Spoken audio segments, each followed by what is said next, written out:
byangu bibadde byangu tubuze ku botolo bibadde byangu oyinza otya kinyonyola omuntu akiraba kyoyiseemu leero ng'oline kasula awo omuntu gwabadde akozesa bibadde bizibu nnyo bibadde bizibu so bw'onajja omulundi ogunaddako mu jimu ne bateekawo bakochi nga bana kasule gwenasooka olondako oba onaagamba owaayo njagezaako omulala ojagezaako omulala naye teweegomba kuddamu kukola na kasule ebintu bibadde bikakula kati akasinza okukalubirira akakoko aka ate situle olete maaso ki amagulu munyigire okwa training omuna Uganda yonna gyali ajje mu Suplex Gym nnungi nnyo erimu bakochi abalungi erimu buli omu kyayinza ofuna nga omuntu yonna obuweereza bwe yandibadde afuna tunamu abawala abalungi abayinza okukwasaganya mu Suplex buli kimu okisanga mu gym Mune Uganda tukwaniriza okuva ebweru era nga tuli beeteefuteefu okutambuza. Tulina obumanyirivu mu kuvuga ate era ku miwendo egisaanidde. Kati nno gwe yeetaaza okupikinga ku kisaawe okutuusa ewaka ewuwo tweyune ate era naawe ateekateeka ogenda ebweru twekwate tukutambuze okuviira ddala ewaka paka ku kisaawe. Kati nno mwanattu toddamu kumenyekana migugu ng'entambula weeri tukubire ku ssimu noti 7 noti 694 oba noti 78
So Suplex Gym, tuli mu Suplex Gym tuzze wano ne Nakafu Lydia twagala tulabe nti ate basobola okukolamu dduyiro nga bwe birina okuba so tufune bebi waffe wagenda okupoera then ate tubalagireko bwereere ali ne Dr. Loverboy his blaza gwe yasanga ku kibuga baby tusobola tumala omwalira wano wagenda okupoera then after ate soke tulumbe tulabe ate leero kye bagenda omukozesa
Kale omukutuguta ndi oli otya bulamu bugamba butya nze Sonko Muhammad tuli mu Suplex Gym. Suplex Gym eri bweyogerera ekirinnya kavule bw'oba ng'oyambuka ogenda e Bukasa kalina gy'osooka okusanga ku mukono ogwa right ng'oyambuka ewali Suplex Gym eri waggulu. Bano bawa Nakafu ofa y'okujja abeere nga akola dduyiro. So olunaku olwaleero tuzzeeko wano mu gym tukolemuuko namwe tubawe ki ekigenda mu maaso tutegedde bulungi nnyo.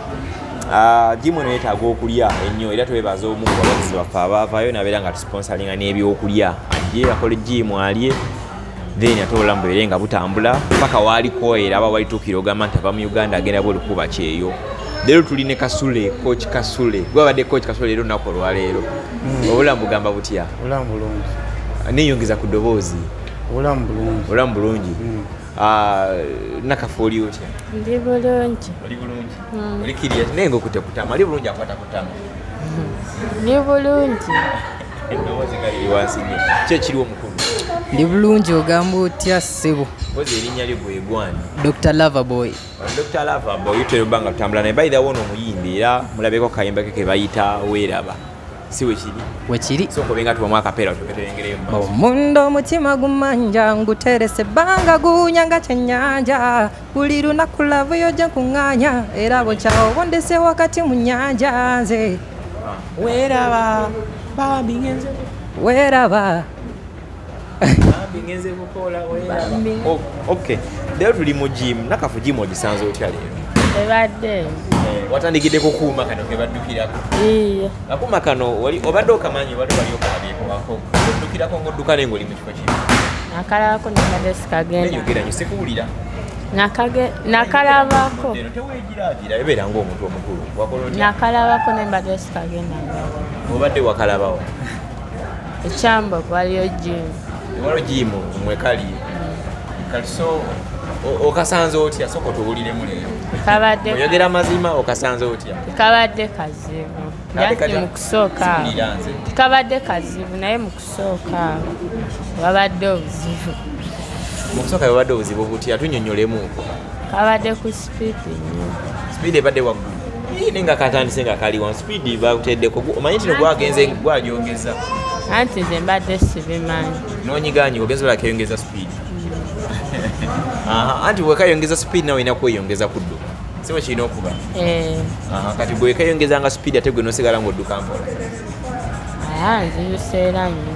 But at the end omaze n'okukwatagana nako bulungi okategeera. Ogunaddako okeetaaga okaddako omulundi omulala ogunaddako oba ogamba ako kampisiza bubisijja kaddira. Keetaaga. Okyakeetaaga. Kati ate bwe tugenze mu session ya Coach Kasule naye katubuuzeeko ku ono akuuma okasanze otya? Akuuma kano ke baddukirako. Kabadde kangu nnyo. Sure.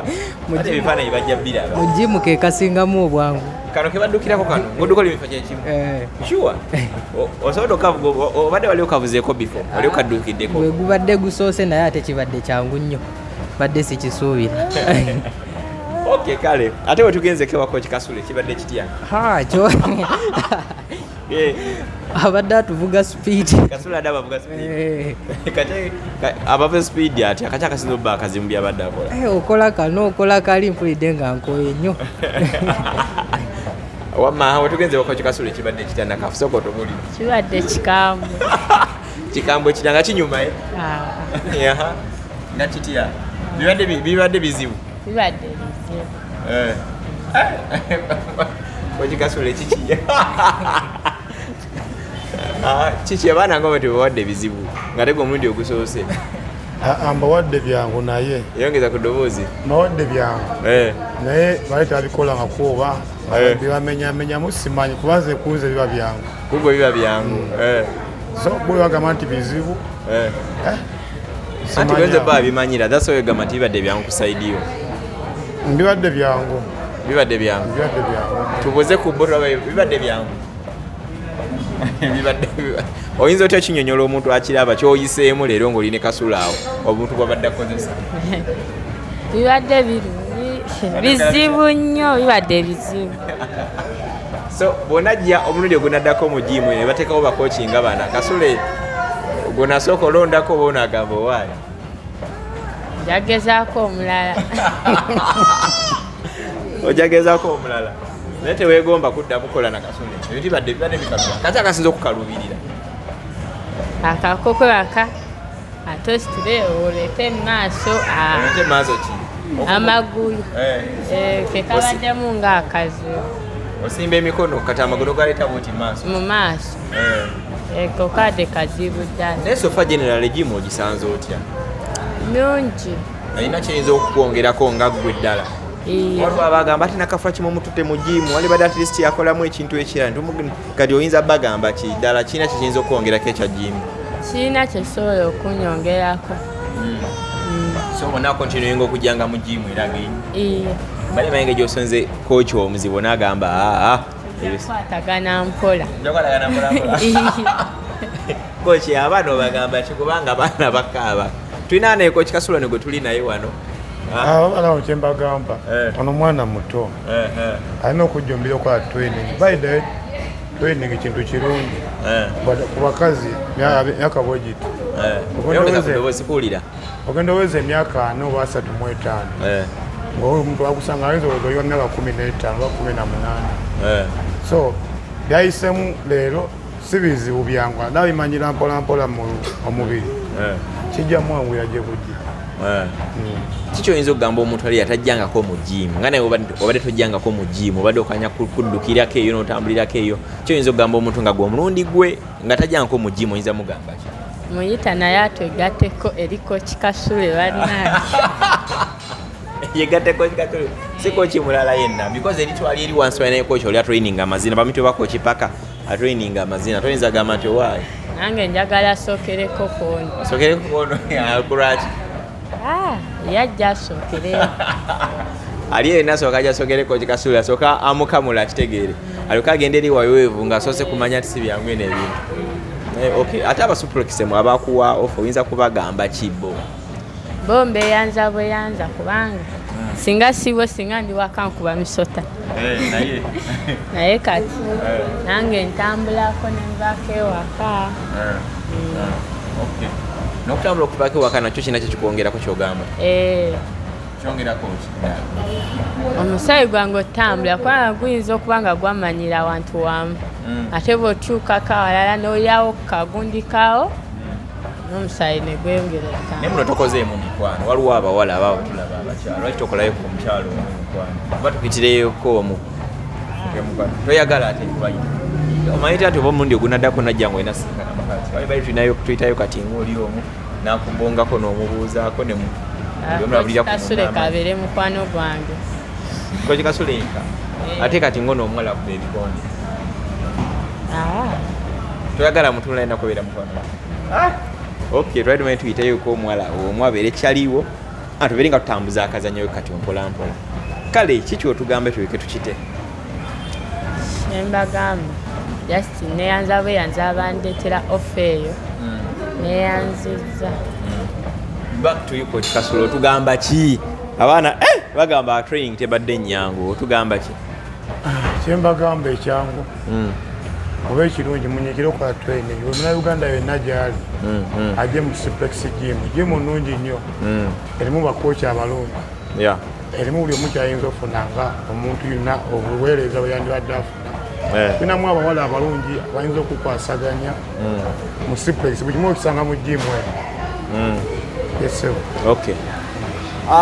Kiki kyoyinza otugambayo? Wategeera nti Muganda wayimba akuba omuziki kayimbakeyo kamanyimanyimuko kati yimba mukyomanyimu.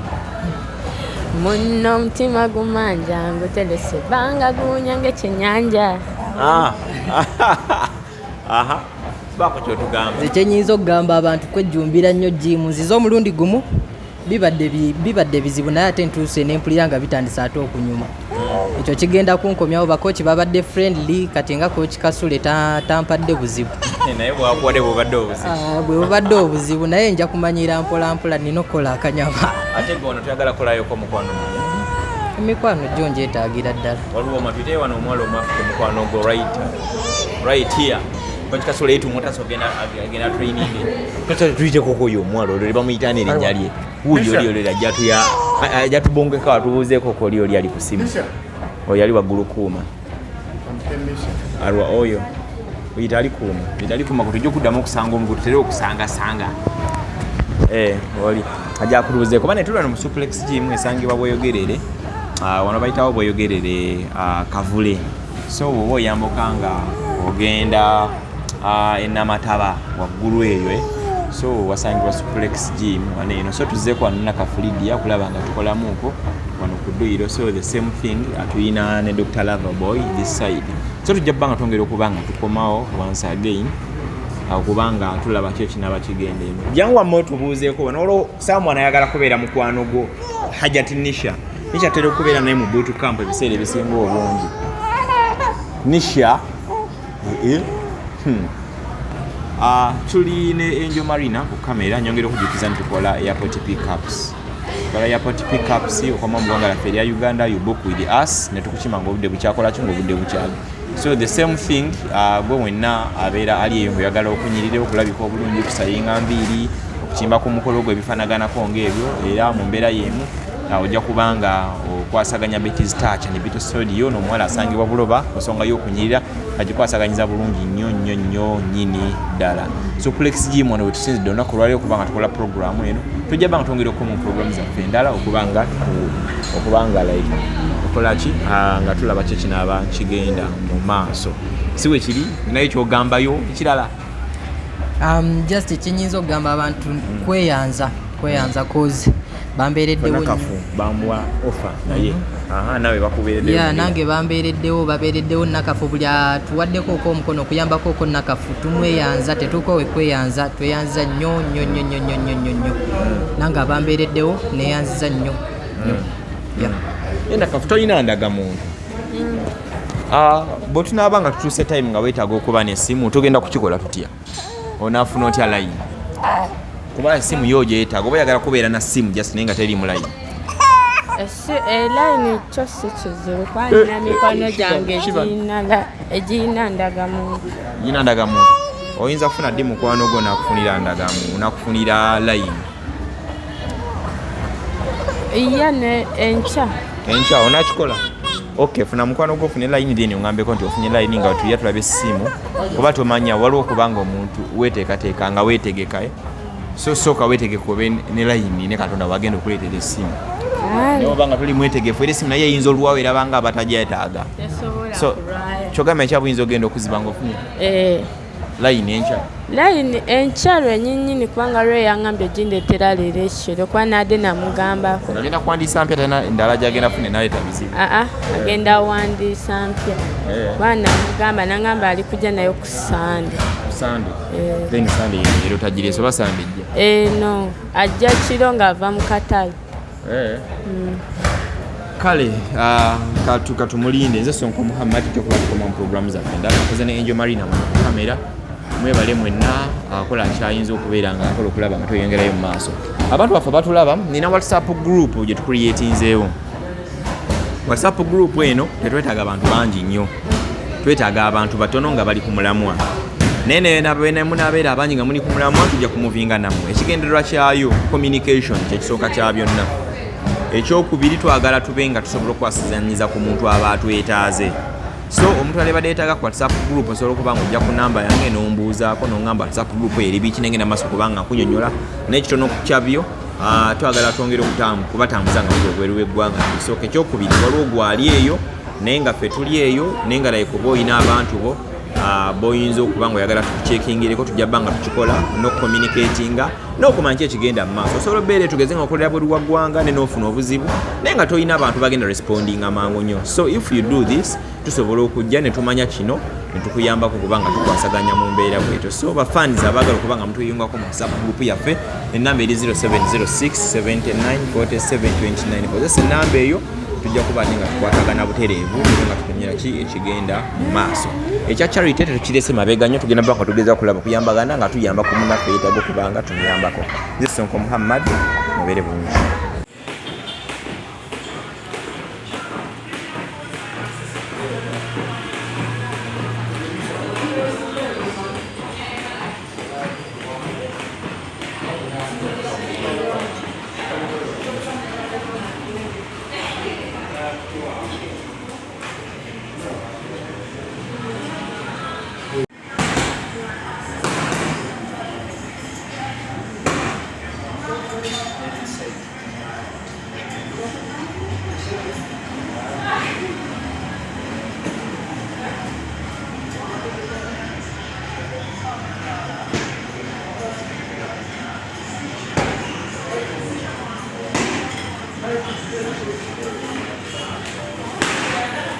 Mune Uganda tukwaniriza okuva ebweru era nga tuli beeteefuteefu okutambuza. Tulina obumanyirivu mu kuvuga ate era ku miwendo egisaanidde. Kati nno gwe yeetaaza okupikinga ku kisaawe okutuusa ewaka ewuwo tweyune, ate era naawe ateekateeka okugenda ebweru twekwate tukutambuze okuviira ddala ewaka paka ku kisaawe. Kati nno mwanattu toddamu kumenyekana migugu ng'entambula weeri. Tukubire ku ssimu noti 7 noti 6 94 729 oba noti 78 29 52 155.